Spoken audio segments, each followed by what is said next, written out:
Bom dia, bom dia, bom dia! Estamos de volta através das ondas do canal Educação em mais uma aula do curso técnico em Finanças. Ok, minha gente? Hoje, 23 de agosto do ano de 2022, estou diretamente do Estúdio 7. Eu, o John, como diretor de imagens, a Gardênia como prof assistente. Vamos juntos aqui até as 9 horas da manhã, beleza?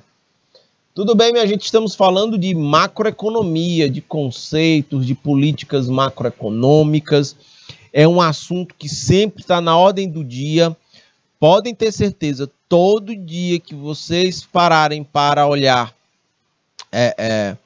os sites de notícias, tem uma seção específica falando de economia, vocês vão encontrar informações nesse sentido. Inclusive, na aula de hoje, a gente trata de vários assuntos que nos ajudam muito quando formos ler notícias econômicas, fazer com que a gente entenda um pouco mais do que é pautado aí pelo jornalismo. Tá bom? Bacana, ok? John, por favor, pode botar o slide todo aqui na tela. Estou olhando aqui pelo IPTV, nós temos conectados conosco os polos de Rio Grande do Piauí, Nossa Senhora de Nazaré, com a professora Mayra. Eu tenho aqui Nova Santa Rita, com a profa Raíssa, Monte Alegre, Landry Salles com a professora Emanuela, Joaquim Pires com o professor Chaguinha, Ilha Grande. Temos também aqui a Danusa nos acompanhando nesta transmissão. A Danusa é da equipe da Seduc, nos acompanhando nessa transmissão desta terça-feira. Emanuela aqui, de Nova Santa Rita. Beleza, profa. A verdade. Ok? Então, vamos adiante, minha gente. Deixa eu calibrar minha canetinha mágica e vamos adiante. Profa Emanuela, prof Chaguinha, profa Raíssa e profa Mayra. Olha aqui os mercados macroeconômicos. Para a gente ter uma visão geral da economia, é como se estivesse olhando de um telescópio. Vejam, bens e serviços. Os bens e serviços são os produtos, em geral. Produtos e serviços aqui, né, da economia. Esses produtos são gerados pelos setores pela agropecuária, pelas indústrias, pelos prestadores de serviço, pelo comércio, ok? Aqui indica os preços de produtos e serviços, além da quantidade da produção nacional. Isso aqui é expresso principalmente através do PIB. Só um minuto. Através do PIB. O PIB é o produto interno bruto. O PIB esse bruto ficou muito feio. Esse bruto ficou muito bruto. Só um minuto. Bruto, ok? Então, os bens e serviços é isso. A economia, profa Emanuela, ela tem a capacidade de... O interno também ficou feio danado. Mas a economia ela tem uma capacidade de produzir bens e serviços, e isso é medido através de grana, né? Essa medida aqui, os preços de produtos e serviços, essa medida ela se dá em termos de reais, ok? E aí a gente tem a dimensão monetária de tudo que é produzido e de tudo de serviços prestados na atividade econômica. Em momentos de crescimento econômico, é a capacidade da economia de produzir mais produtos e prestar mais serviços. Quando eu tenho recessão econômica, a economia produz menos produtos e menos serviços. Ok? Então, isso aqui sobe ou desce, vai influenciar na atividade econômica, se ela está mais aquecida ou se ela está mais mais esfriada, tá bom? Ficou claro, minha gente, isso sim ou não? Também tem o mercado de trabalho. O mercado de trabalho é representado pelas empresas que demandam por trabalho e os trabalhadores que ofertam suas capacidades de trabalho, certo? Então, no mercado de trabalho é quem contrata e quem vende a sua força de trabalho. Ele vai medir se as pessoas estão conseguindo participar do mercado de trabalho e quanto tempo elas estão levando para isso e o número de pessoas que estão fora do mercado de trabalho. Então, nesse mercado, a gente vai ver o volume de empregos e de pessoas que estão fora do mercado de trabalho, desempregadas. Aí eu tenho a informalidade, eu tenho gente que procura e não encontra e fica desalentado. Ok, minha gente? Então, nós temos todos esses pontos. No mercado de trabalho, ele vai se referir às pessoas que estão conseguindo ser contratadas, quem não está. A gente, no projeto de aprendizagem interdisciplinar, por exemplo, eu discuti com o pessoal do secretariado que na pandemia houve um grande aumento de desemprego. O detalhe é que quem mais perdeu emprego foram as pessoas menos qualificadas para estar no mercado de trabalho. Quem menos tivesse curso, quem menos tivesse tempo de sala de aula, foi mais duramente afetado pela pandemia.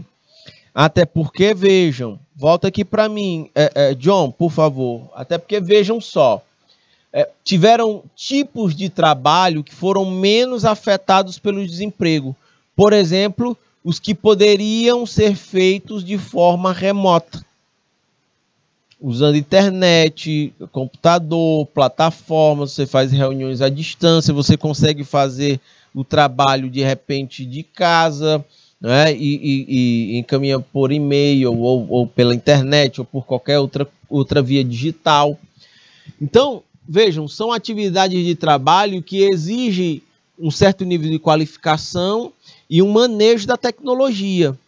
Quem não necessariamente, quem tem mais baixo grau de qualificação, quem não tem tanto manejo da tecnologia, acabou ficando mais vulnerável e com maior risco de ficar desempregado nesse período de pandemia.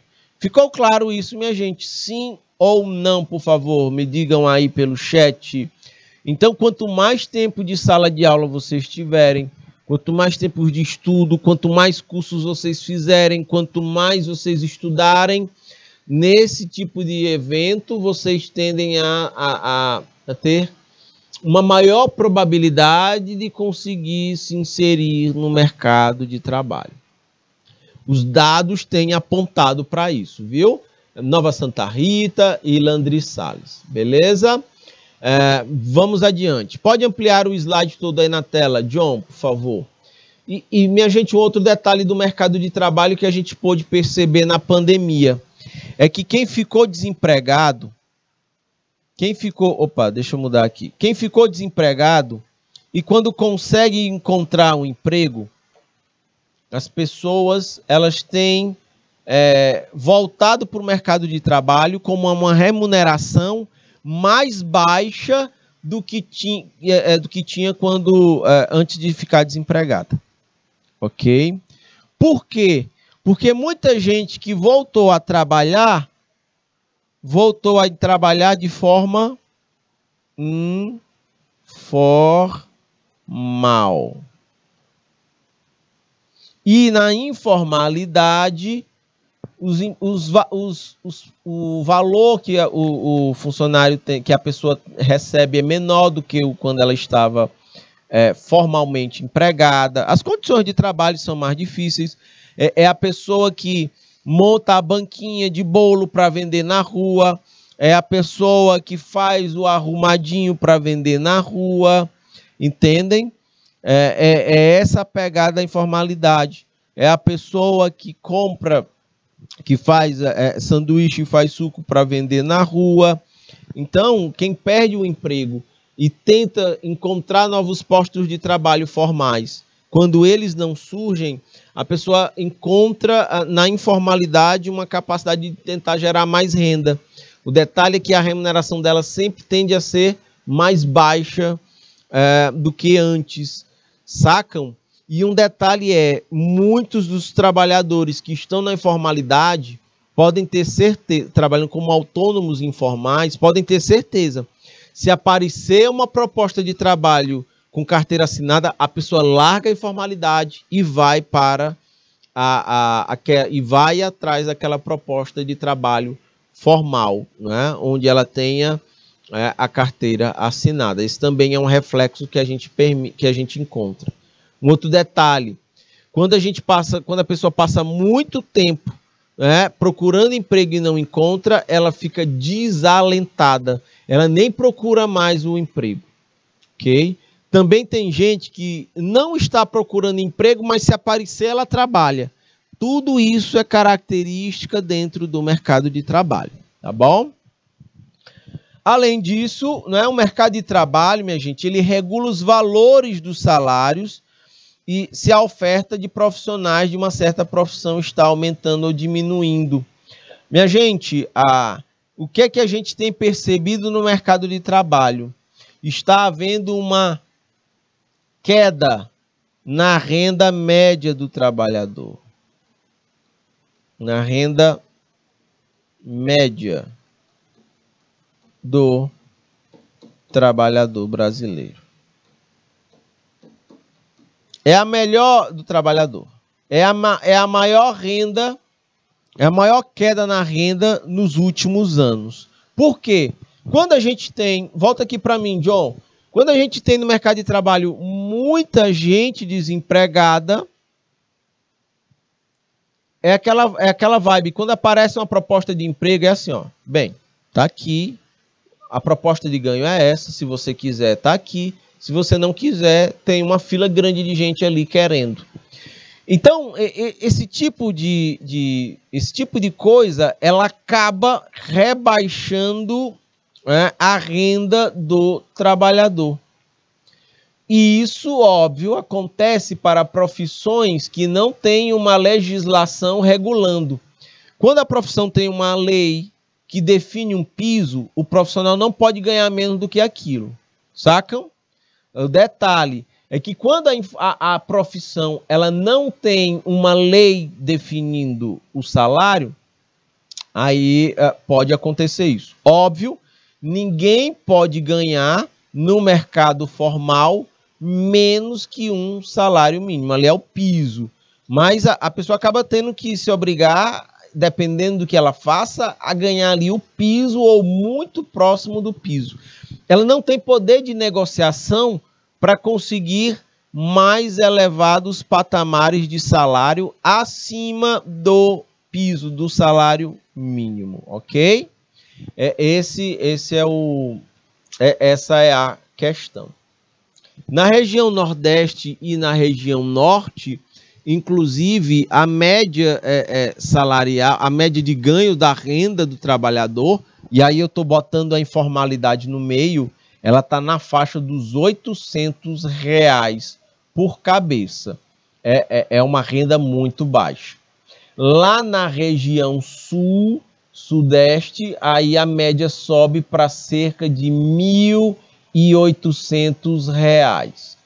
A média de salário, a média de renda, não estou falando de salário, é de renda. Aí está embutido aí salário e quem ganha no mercado informal também. Quando você tira a média é isso. Olhem o tamanho da desigualdade aí de renda entre a região Nordeste e Norte e entre a região Sul. A média brasileira é R$1.600. A média brasileira. Contando formais e informais. Aí quando você vai a média no Brasil, 1.600. A média na região Sul sobe um pouquinho, é 1.800 e pouco. A média na região Norte e Nordeste é cerca de R$870. Tá bom? É por aí. Pode ampliar o slide todo aí na tela, John, câmbio. Muito bem. Vamos adiante. Tem ainda outros exemplos de mercados macroeconômicos. Deixa eu mostrar aqui para vocês. Marca texto, deixa eu botar o verdinho aqui. Tem um mercado monetário. Esse aqui, a gente vai analisar dentro da macroeconomia a inflação do país, né? E a demanda pela moeda, a oferta e a demanda por moeda, ok? Ou seja, aqui a gente tira o que é inflação? É uma alta generalizada nos preços das coisas. E aí eu pergunto para vocês, o preço da gasolina caiu, beleza, mas por que o preço das coisas no supermercado não caíram? Como assim? Entendem? E aí vejam, é porque as mercadorias e a movimentação das mercadorias no Brasil, elas acontecem via rodovias, são caminhões, são carretas movidas por diesel. O diesel não caiu na mesma proporção da gasolina. Então, a gente continua ainda tendo essa pressão de inflação. Os custos de transporte ainda estão altos e isso contamina os preços das coisas. Então, você vai ver aí uma gasolina caindo de preço, mas não necessariamente a gente consegue ver preços mais baixos dos produtos nos mercadinhos ou nos supermercados. Ok? Isso é inflação, uma alta generalizada nos preços das coisas. E aí tem outros efeitos. Volta aqui para mim, John. Por exemplo, o leite está muito caro. E aí do leite, se o leite está caro, encarece manteiga, encarece requeijão, encarece os vários derivados do leite, né? E aí vejam, por que o leite está caro? Aí é o porquê que às vezes a coisa sobe ou cai. Nesse momento, os pastos estão com muita má qualidade, as chuvas diminuíram, os pastos ficam mais pobres, porque não tem chuva, o gado alimenta menos, alimenta mal, de forma natural. Para compensar, os fazendeiros dão ração. Como a ração está cara, esse preço contamina o preço do leite. Fica mais caro produzir o leite. E aí quem vende o leite mais caro. Entendem? Aí encarece o leite e encarece todos os derivados do leite. Aí quando a gente vai no supermercado tá tudo caro. Ok, minha gente? Sim ou não? Câmbio? Tudo bem? Esses são exemplos. A cenoura, até um dia desse, estava caríssima a cenoura. Por quê? Porque nas regiões produtoras de cenoura, houve uma quebra de safra. Oferta menor de cenoura, como as pessoas aqui sempre consomem muita cenoura, aqui no Brasil, o preço da cenoura subiu, disparou. Aumentou a oferta de cenoura, o preço da cenoura já caiu para níveis aceitáveis. O quilo da cenoura estava mais de R$12. Meu Deus. Entendem? Então, são essas coisas de bastidores que ajudam a gente a entender por que a coisa sobe, por que a coisa desce. Tá bom? Beleza. E aí vai afetar a inflação ou não, o aumento dos preços ou não. Ok? Pode ampliar o slide todo aí na tela. Opa, Nova Santa Rita. Creio que quando passar a eleição, a gasolina vai subir o preço de novo. Tem alguns efeitos. Nova Santa Rita, Profa Emanuela, veja só. A gasolina, volta aqui para mim, John. A gasolina hoje, o que ela tinha de baixar com a redução de imposto, ela já baixou. Agora é o seguinte, estamos dependendo dos movimentos externos. Lembrem do que eu disse para vocês. O que acontece aqui dentro não influencia lá fora. Mas o que acontece lá fora vai influenciar aqui dentro. Então a gente está dependendo do comportamento de duas coisas que vão fazer com que a gasolina suba ou desça. É o preço do dólar e o preço do barril do petróleo. E esses dois preços a gente aqui no Brasil não controla. A gente depende do exterior. Por exemplo, se o preço do barril do petróleo subir e o dólar está caro, ele está acima de 5. Se o preço do barril do petróleo também subir, a gasolina tende a subir. Se o preço do barril do petróleo cair e o preço do dólar cair, a gasolina tende a também reduzir de preço. Então, na verdade, profa, estamos dependendo aí dessas variáveis externas. E aí tem um detalhe, como você colocou da eleição. Como essa eleição está muito polarizada, quanto mais perto da eleição, mais caro vai ficar o dólar. Eu vi ontem, ele estava na casa dos R$ 5,12. Quanto mais perto da eleição a gente tiver, mais o dólar tende a ficar alto. E aí isso pode puxar uma alta no preço da gasolina. Pode puxar. Por quê? Porque o Brasil extrai muito petróleo, mas a gente não refina em larga escala para atender todo mundo. Então, uma parte do petróleo ela é importada. Quando importa, ela é comprada no preço de dólar. E aí, se o dólar estiver mais caro, ela fica mais cara. Esse custo acaba passando para os preços dos combustíveis. Estamos dependendo, né? A gente não tem essa autonomia aqui no Brasil. Então, a gente fica dependendo de movimentos externos para saber se o preço sobe ou se o preço cai. Existe essa possibilidade de ele voltar a subir, como você está falando aí. Existe o risco, sim, com certeza. Tá bom? É aquela coisa, volto a dizer. Uma medida é tomada aqui, mas existem vários outros efeitos. A gente tem que fazer uma jogada pensando em 5 jogadas adiante. Pode acontecer isso que você está dizendo aí, tranquilamente. Pode ampliar o slide todo aí na tela, John, por favor. Câmbio. Também temos os títulos. Por títulos aqui, vamos entender ativos financeiros. Opa, deixa eu botar o marca-texto verde. Títulos, entendam aqui ativos financeiros. Então, esses ativos financeiros, eles estão gerando lucro ou prejuízo com os investimentos? Entendem? É a história lá que eu acabei de mencionar do dólar.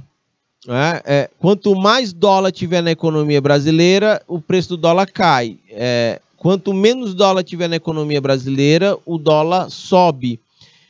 E isso aqui, essa subida do dólar, subida ou queda, ela é um reflexo disso aqui, ó. O investidor está com medo, está querendo lucrar ou está com medo de ter prejuízo? É isso que vai fazer com que o dólar suba ou caia na economia. E a gente vai ter a oportunidade de estar falando isso com mais detalhes ao longo de toda a aula, ok? Olhem aqui, divisas. Quando a gente fala de divisa, deixa eu traduzir isso aqui para vocês. Quando a gente fala de divisa, a gente está falando de moeda exterior. De dólar, principalmente. Divisa, eu estou falando de dólar. Ok? Dólar. Então, vejam. O país está exportando mais do que importando. O Brasil está vendendo mais produtos para o exterior do que comprando produto do exterior aqui para dentro? Se sim, está entrando mais dólar do que saindo. Se a gente está comprando mais do exterior do que vendendo para o exterior, então está saindo dólar. Sacam isso, esse movimento da balança comercial. Então, os volumes de importação, de exportação, recursos financeiros que entram ou saem do Brasil, vão dizer sobre as divisas, sobre o dólar ou sobre o câmbio. É a mesma coisa, taxa de câmbio. Até ontem, para comprar $1, a gente precisava no Brasil de R$ 5,12. Se vocês quiserem, podem até dar uma olhada aí agora, no celular, no Google. Procurem lá, dólar hoje. E lá está dizendo quanto é que estará a cotação do dólar nesse exato instante. tá bom? Cirnade, bom dia, bom dia, bom dia. Câmbio, câmbio. Vamos adiante, minha gente. Olhem aqui alguns objetivos da macroeconomia.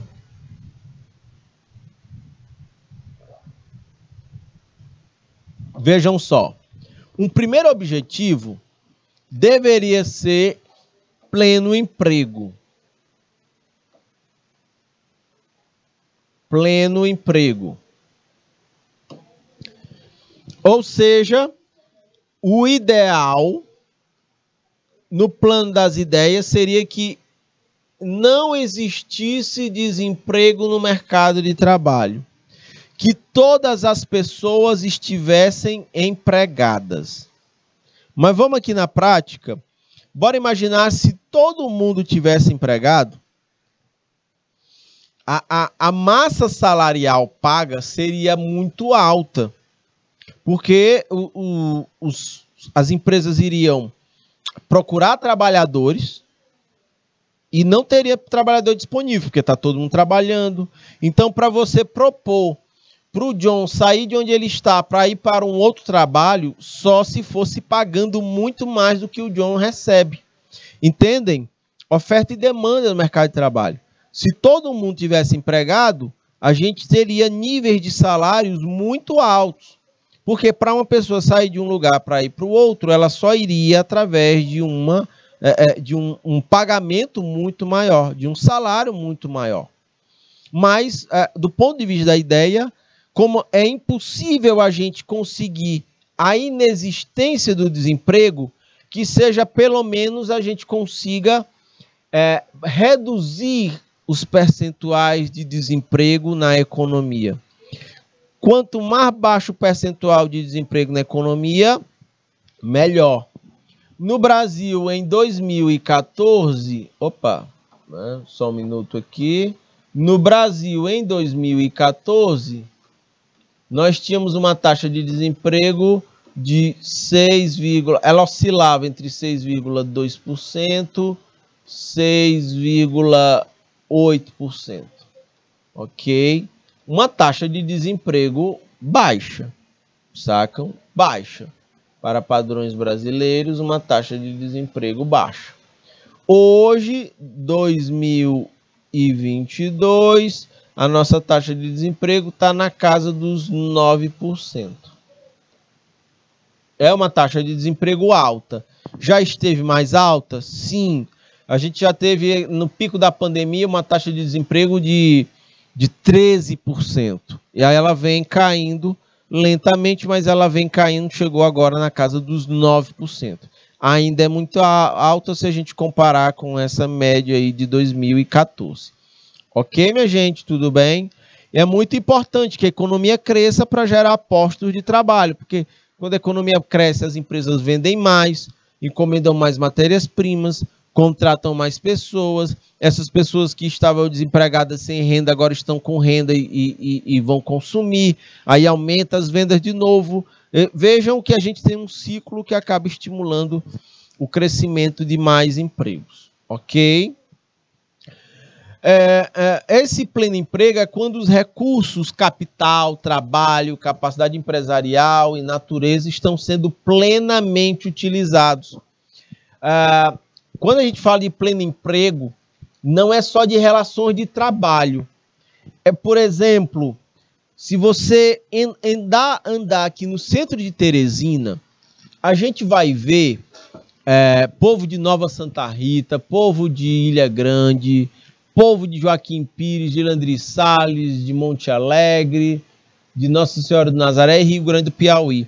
A gente vai ver um monte de pontos comerciais com a plaquinha aluga-se.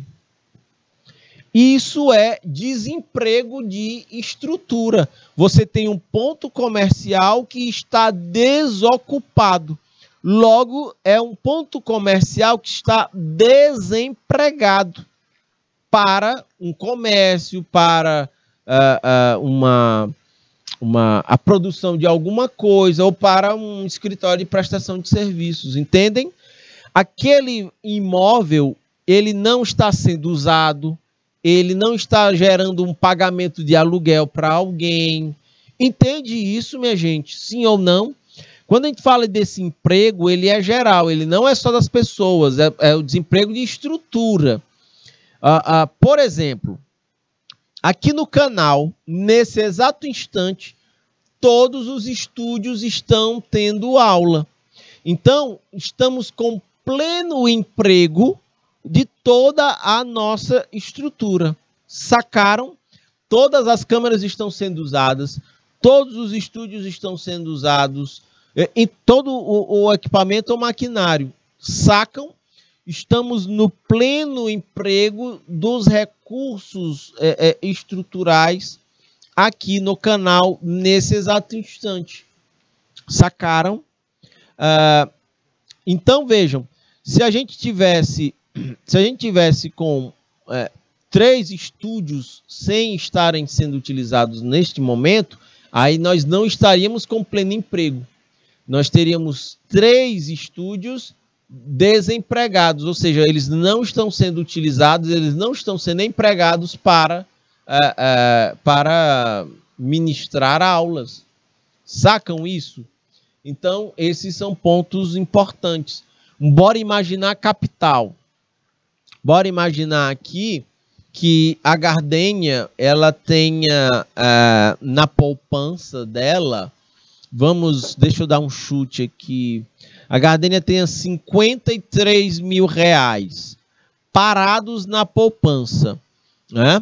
Vejam, é capital que não está sendo empregado, ele está parado. Então, é um capital da Gardênia desempregado. Ficou claro, minha gente? Né? Está desempregado. Como é que ele estaria empregado? Se ela pegasse essa grana e fizesse um investimento que movimentasse a atividade econômica, aí ela estaria botando a grana para girar. Ok, minha gente? Tudo bem? Ela está aceitando? Não, não é assim não. Eu estou dizendo que você tem sobrando e que você não está aplicando a grana. É isso, viu? Não é história de aceito, não. Ok, minha gente? Tudo bem? Olha aí. Parábola dos talentos, né, Gardênia? Recebo e boto para gerar. Oi? Tá vendo? Pronto, a Gardênia falou, aí eu lembrei lá da Bíblia, lá da parábola dos talentos. O patrão chega e divide os talentos, que é uma moeda lá. E aí tem o funcionário lá, o empregado, que bota a grana para girar. Então ele entrega mais do que ele recebeu para o patrão. Tem um outro que entrega a mesma coisa. A mesma coisa? Não, entrega um pouquinho, né? Ele recebeu a grana e conseguiu aumentar só um pouquinho, mas tudo bem. E o outro enterrou os talentos, né? Enterrou, e quando o dono chegou, ele disse assim, tá aqui, você me deu, mas eu não ganhei, mas também não perdi. E aí o patrão vai chamar o cara lá de preguiçoso, né? Lá na parábola. Então, vejam, é também um exemplo que dá para a gente aplicar nessa história de desemprego. O cara desempregou a grana, ele não aplicou a grana lá do patrão, não fez ela gerar. Sacam? É bem nessa pegada aqui também. Então, vamos lá. Olha o outro ponto aqui que merece destaque. A atividade econômica, minha gente, ela não tem uma capacidade automática de atingir o pleno emprego. Exatamente por isso, por não ser automática, que é necessária a atuação governamental. Ok? Se a gente tiver com febre, eu posso nem tomar remédio, mas se eu me embrulhar com uma coxa de cama, aquela bem grossa, é uma rede, aquele lençol feito de rede. Se eu me embrulhar com aquele bicho ali e não ligar ar-condicionado e nem ventilador, eu vou suar.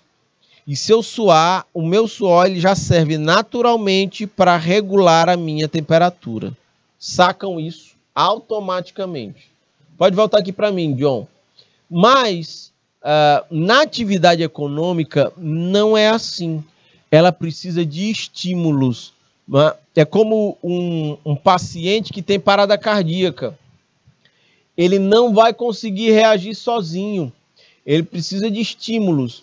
E o que é que a equipe de saúde faz lá? A equipe médica vai fazer massagem no tórax para fazer com que ele consiga, ou de repente respiração boca a boca, ou em casos assim muito extremos, bota lá aquele desfibrilador. Né? O bicho dá um choque aqui, dá aquele tranco para fazer o coração reagir e bater de novo depois de uma parada cardíaca, sacam? Na atividade econômica é do mesmo jeito, ela não vai voltar sozinha.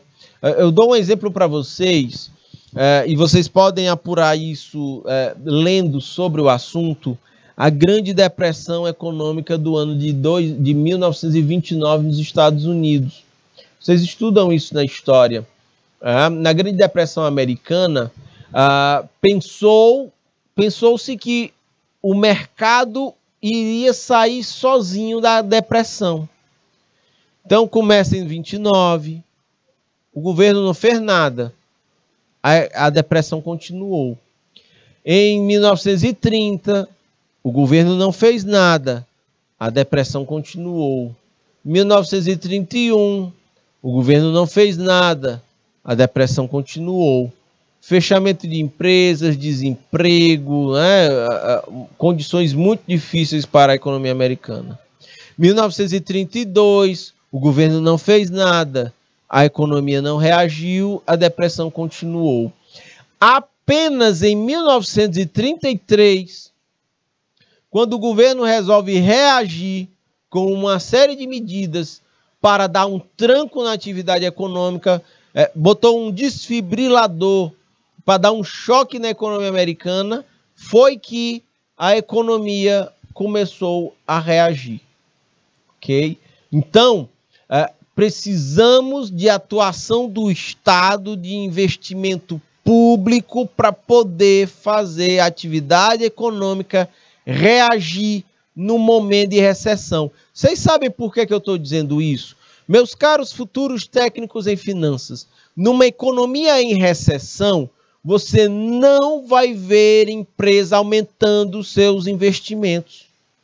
Você não vai ver, porque numa recessão o mercado nem está comprando. Como é que a empresa vai aumentar o volume de vendas? Como é que ela vai aumentar o volume de produção se o mercado não está comprando nem o que tem no estoque? Por exemplo, qual é? Para lavar dinheiro dá certo, para justificar. Acontece. Você sabe, John, tu estava falando aí, eu lembrei que a lavagem de dinheiro, inclusive o termo vem lá da Itália, e os caras ganhavam dinheiro ilegal, e aí para, vamos dizer assim, tentar legalizar o dinheiro, eles investiam em lavanderias. Eles abriam lavanderias. Oi? Como é?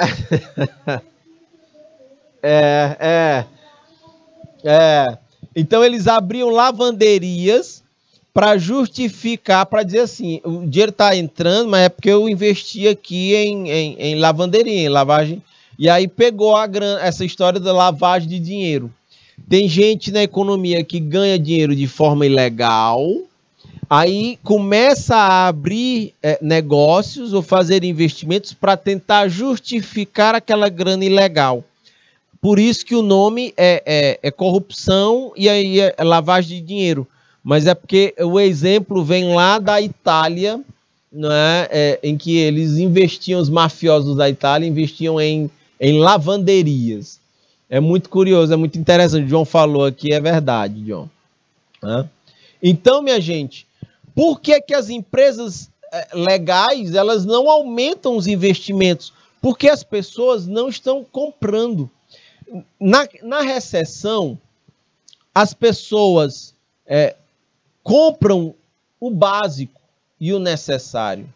Então, as empresas também elas não vão aumentar a produção, elas vão congelar os seus investimentos. Quem é o único ente capaz de, numa recessão, aumentar os gastos para estimular a economia? O poder público, o Estado. Tem desemprego grande.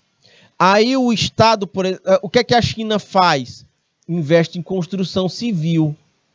Por quê? Porque construção civil emprega muita gente. Ela compra estruturas metálicas de outras empresas, ela compra cimento de outras empresas, compra uma série de insumos. Então, assim, a construção civil, ela injeta grana na economia, nas empresas, pagam salários para as pessoas e aquilo ali dá um choque. As pessoas estão ganhando dinheiro, elas vão comprar mais, aí o comércio local vende mais e ali você começa a dar estímulos para a atividade econômica.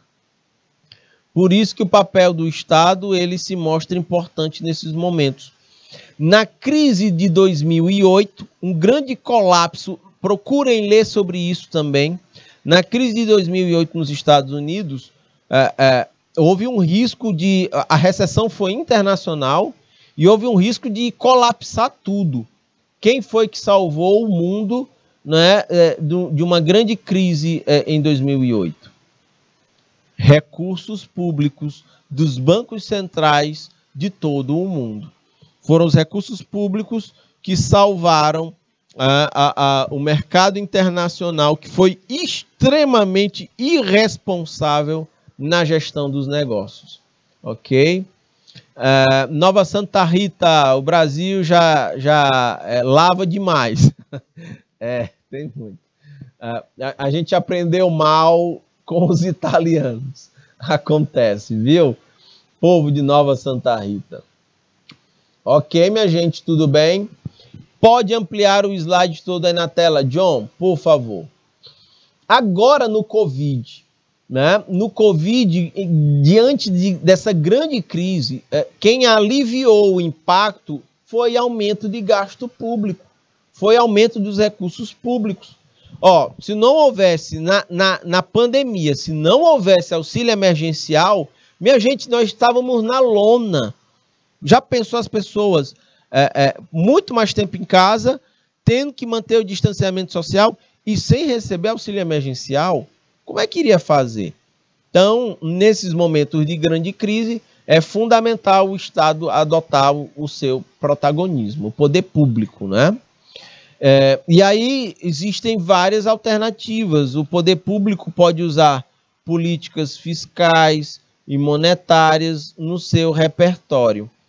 Toda vez que vocês me verem falar de política fiscal é gastos e arrecadação.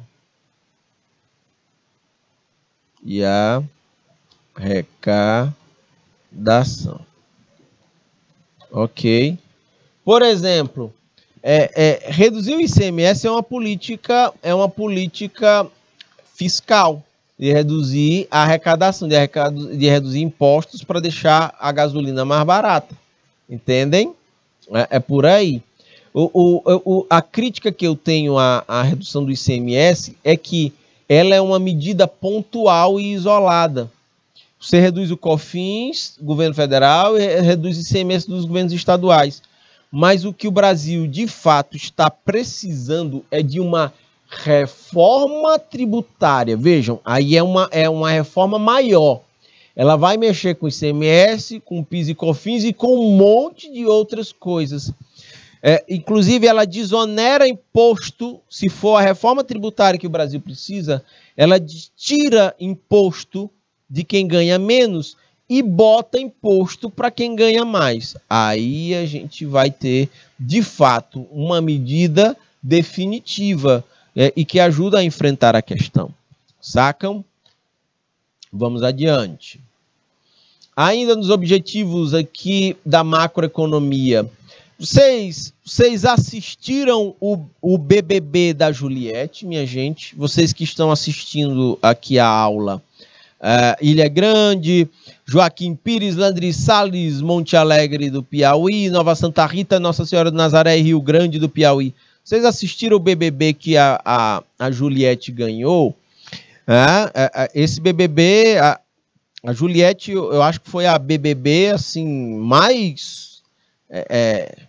não sei, é impressionante, é um fenômeno ela. Fenômeno de mídia. Mas também não teve só não teve somente a Juliette que brilhou. Também teve o Gil lá. Né? O Gil do BBB, inclusive, ele é economista. Então, o Gil, ele falava algumas coisas de economia lá no BBB. E teve um dia que ele falou disso aqui, ó. Ele estava, inclusive, explicando isso para a Juliette, ganhadora lá. Né? Teve um debate interessante, proposta por Phillips, é um economista, e... tirar o eu aqui, viu? Esse eu não está aqui, não. E que foi apresentado ao Brasil, pelo Brasil e pelo Gil. Né? Deixa eu botar aqui. O Gil lá do BBB. O que acontece? A curva de Phillips, na teoria econômica, a curva de Phillips, na teoria econômica, ela mostra um trade-off. É uma escolha de política econômica. Vocês, todo dia aí, em Joaquim Pires, vocês em Landry Salles, vocês fazem trade-offs. Trade-off é escolha. Ó, um trade-off é uma escolha. Eu estou botando isso aqui, esse termo, porque em textos vocês podem encontrar esse termo e aí vocês já ficam sabendo o que é. O trade-off é uma escolha. Vou fazer o curso técnico em recursos humanos ou finanças? Isso é um trade-off. É uma escolha que você precisa fazer.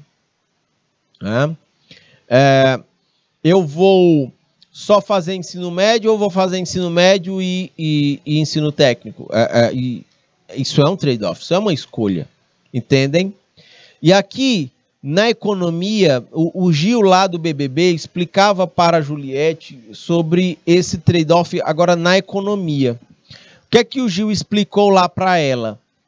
É que numa economia, para combater o desemprego,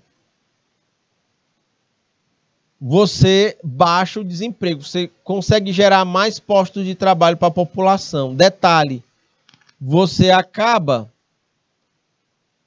gerando inflação. O combate ao desemprego gera inflação, dizia o Phillips. Por que isso acontece? Volta aqui para mim, John. Fazer um contato visual aqui com o pessoal. Se eu tenho mais gente trabalhando, se eu tenho políticas econômicas que reduzem o desemprego, eu tenho mais gente trabalhando, mais gente ganhando renda, mais gente consumindo. Se a demanda, se as pessoas estiverem comprando mais do que as empresas conseguem produzir, eu vou ter inflação. Porque as coisas vão ficar mais caras do que o que elas realmente são. Ok? Se só eu tenho esse jaleco e eu tenho um monte de professor precisando, querendo comprar o jaleco, esse jaleco vai ficar mais caro. Lembre-se do exemplo que eu dei do mercado de trabalho. Se está todo mundo empregado e eu preciso do John em um outro posto de trabalho, para ele sair de onde está, eu preciso pagar mais para o John. Quanto mais as pessoas estiverem ganhando, mais elas consomem. E se esse consumo for maior do que a capacidade das empresas de produzirem produtos e serviços, vai ter inflação. Então, o que é que o Gil estava explicando para a Juliette? Que um governo, quando ele enfrenta, quando ele quer baixar o desemprego, ele vai, consequentemente, gerar inflação. E também o oposto. Se o governo focar em controlar, em baixar a inflação, ele vai gerar desemprego. Olha que grande desafio para se gerir um país. Se você fizer tudo para baixar a inflação, você naturalmente vai estar gerando desemprego. Por quê? Porque eu preciso fazer com que as empresas produzam mais do que as empresas consomem. Porque quanto mais produtos eu tiver, mais gente vendendo do que gente comprando, os preços caem e a inflação também tende a cair. Não existe medida fácil em falando de economia. Sacam isso, minha gente? Pode ampliar o slide todo aí na tela, John, por favor. Paula, bom dia, bom dia, bom dia. A inflação é importante, mas também é importante mantê-la baixa. Exato, né? Exato. É preciso, uma inflação, ela é importante e você toca num ponto interessante. A diferença de inflação para deflação. Ó, tudo aqui é macroeconomia. Meus caros futuros técnicos em finanças, vocês têm que ter essa noção. A gente tem inflação e a gente tem, que é diferente de deflação. Então, vejam só. Inflação é uma alta generalizada nos preços das coisas. E uma deflação é uma queda generalizada nos preços das coisas. Volta aqui para mim, John. Quando uma economia está em recessão, o mercado está em baixa, eu tenho menos gente comprando, as empresas tendem a baixar os preços para tentar estimular a pessoa a comprar. O detalhe é que se esses preços caírem abaixo dos custos de produção, as empresas vão começar a ter prejuízo. Acumulando prejuízos, você pode ter uma quebradeira geral de empresas no mercado e aprofundar mais ainda a recessão. Qual é a sacada aí? Um pouco de inflação controlada é melhor do que ter deflação. Porque um pouco de inflação, ela não compromete o lucro das empresas, porque é fundamental que as empresas no mercado lucrem para continuarem pagando salários, pagando seus custos e remunerando o empresário que fez o investimento na forma de lucros. Sacaram isso, minha gente? Sim ou não, por favor, me digam aí pelo chat. Não tem nada complexo, né? É só entender a linha de raciocínio. Pode ampliar o slide todo aí na tela, John?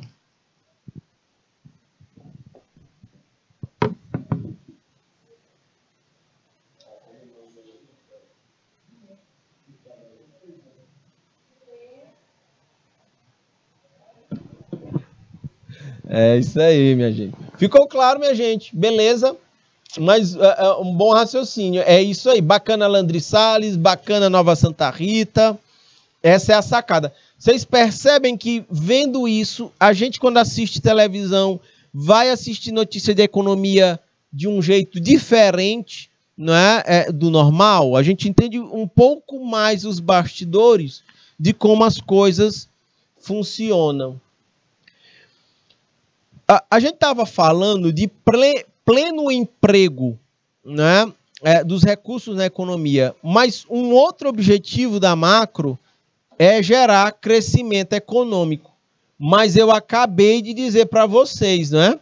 Quando o governo foca em gerar crescimento econômico, naturalmente isso vai gerar um pouco de inflação. Entendem? Vai ser assim, tende a acontecer isso. Tá bom? Por quê? Porque vai aumentar. Olhem só. A expansão da capacidade de criação de riqueza material. Eu estou falando de produtos, né? Riqueza material, eu estou falando de, que é tangível. Isso aqui eu estou falando são os produtos. Produtos industriais, produtos agrícolas, ok? Quando eu falo de riqueza imaterial ou intangível, eu estou falando de serviços. Certo? É isso. Então, crescimento econômico é expandir a minha capacidade de produzir produtos e serviços e prestar serviços. E aí, o que é que o nosso modelo econômico faz? através da industrialização, através da urbanização com a construção civil, explorando os recursos naturais, fazendo concentração econômica. Esse aqui é o modelo de crescimento econômico do mundo atual. Ficou claro, minha gente? Essa foi a fórmula usada para uma economia crescer. Né? Vejam, a gente tem industrialização, urbanização, exploração dos recursos naturais e concentração econômica. Detalhe, o crescimento, atualmente, esse modelo de crescimento econômico, aliás, esse aqui, ele é insustentável.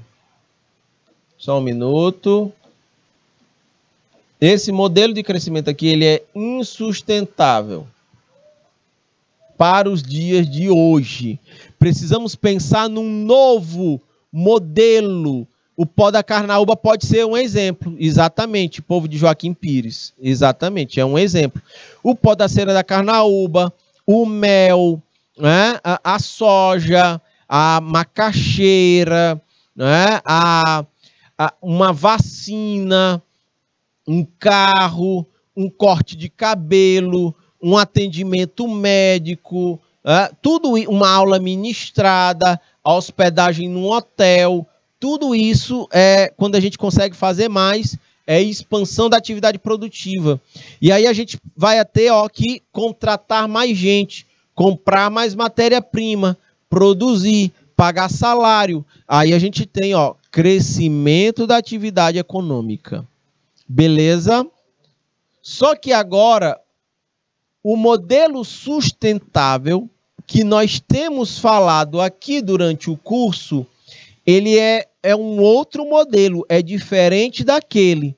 Esse é um modelo que a gente tem que ter economicamente viável, mas ele precisa ser socialmente justo e precisa ser ambientalmente correto.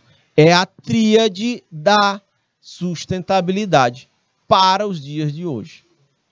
Nova Santa Rita, professor, me ajuda a lembrar, foi em 2008 que teve a crise em outros países e o Brasil não foi muito atingido? Exatamente. A crise americana, que foi em 2008, e no Brasil ele foi pouco atingido. Volta para mim aqui, John. Por que o Brasil foi pouco atingido? Porque o governo brasileiro, na época, adotou uma série de medidas para minimizar a crise. O Estado agiu e a crise foi minimizada aqui no país. Mas o que nós não sofremos em 2008, nós tivemos uma forte recessão em 2015 e 2016. Ok? Porque, minha gente, economia é cíclica, ela sobe e desce, sobe e desce. Então, em 2008, o mundo todo teve recessão, no Brasil não teve. Em contrapartida, em 2015 e 2016, o Brasil teve uma forte recessão. Internacionalmente não houve. Entenderam? Ok? Câmbio, mas você está correta, é isso mesmo. Pode ampliar o slide todo aí na tela, John, por favor. Um outro objetivo da economia é a estabilidade. Ou seja, essa meta é não deixar a população perder o poder de compra. E é o que acontece quando os salários não estão aumentando na mesma medida da inflação. Vocês percebem que no Brasil atual nós não estamos conseguindo estabilidade. Ou seja, os preços das coisas estão muito maiores do que os salários podem pagar. Quando os preços sobem com frequência, as pessoas compram menos. O salário mínimo perde valor e aí a gente tem uma economia que desacelera e o PIB cai. A nossa capacidade de gerar riqueza. Ficou claro, minha gente? Sim ou não, câmbio? Minha gente, estou olhando para o relógio agora. Pode voltar o slide aqui para mim, John. Nós estamos encerrando a aula por aqui, viu? Às 9 horas, chegou a hora do intervalo, tomar um cafezinho, tomar uma água. Grande abraço e a gente se encontra.